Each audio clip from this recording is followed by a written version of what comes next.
I'm so grateful to be here in your presence, Abraham. Thank you.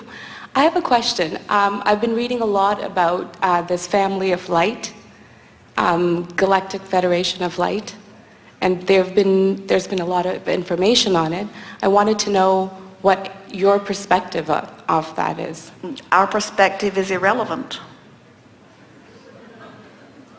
It's your perspective that matters. What's your perspective? I feel it's true, 100%. Then it will serve you. That's it? I came all the way from Canada and that's it? Really? You see, there are no giant right and wrongs. There is only the living of life and the moving to a new place and then finding something that lines you up with that new place. And whatever it is of value. Don't ask us to help you carve out some philosophy that is the one that all should follow. Just utilize what benefits you in the moment. What brings you most easily into alignment. That does. Then it's of tremendous value to you. Okay, that was my question. It's interesting. So many people are saying, my truth is the true truth, and my truth, and more people kill more people over that misunderstanding than all other things put together. And when you get it, that there is not a truth, there is just you living life and becoming, and then finding the path of least resistance.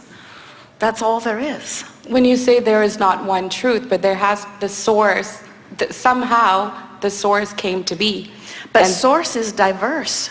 In other words, source is present within all people of all religions and all political parties. And source is not trying to get you to stop being that and start being that. Source is the basis of love beneath all things, you see. And so there's a big misunderstanding when you are trying to separate into piles the rightness and the wrongness of life. When you come into alignment with who you are, you can find the value of everything that you give your attention to. It is possible to extract value from everything, you see.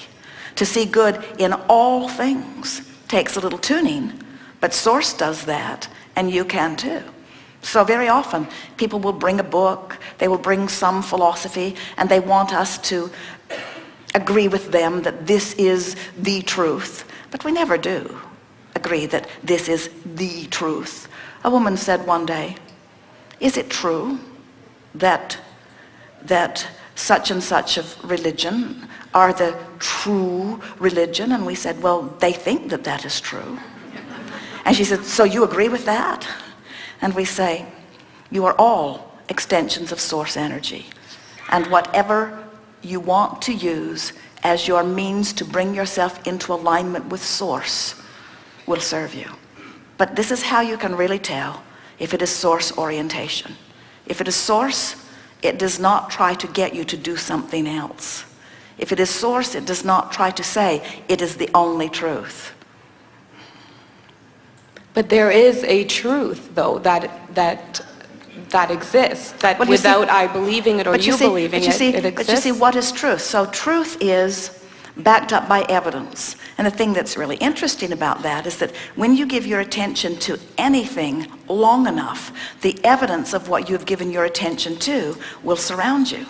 So people focus upon things that they don't want, and then they create things that they don't want, and then they say, see, I told you it was true.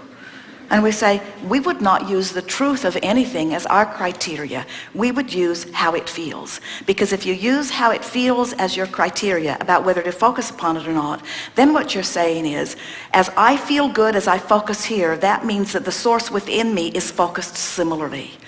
And that is the truth that you're looking for. You're looking for the true nature of your being, you see. We just want to suggest that you will never, magnificent, creative, far-reaching being that is you will never find all of your truth in one place. Okay, I get that. Thank you.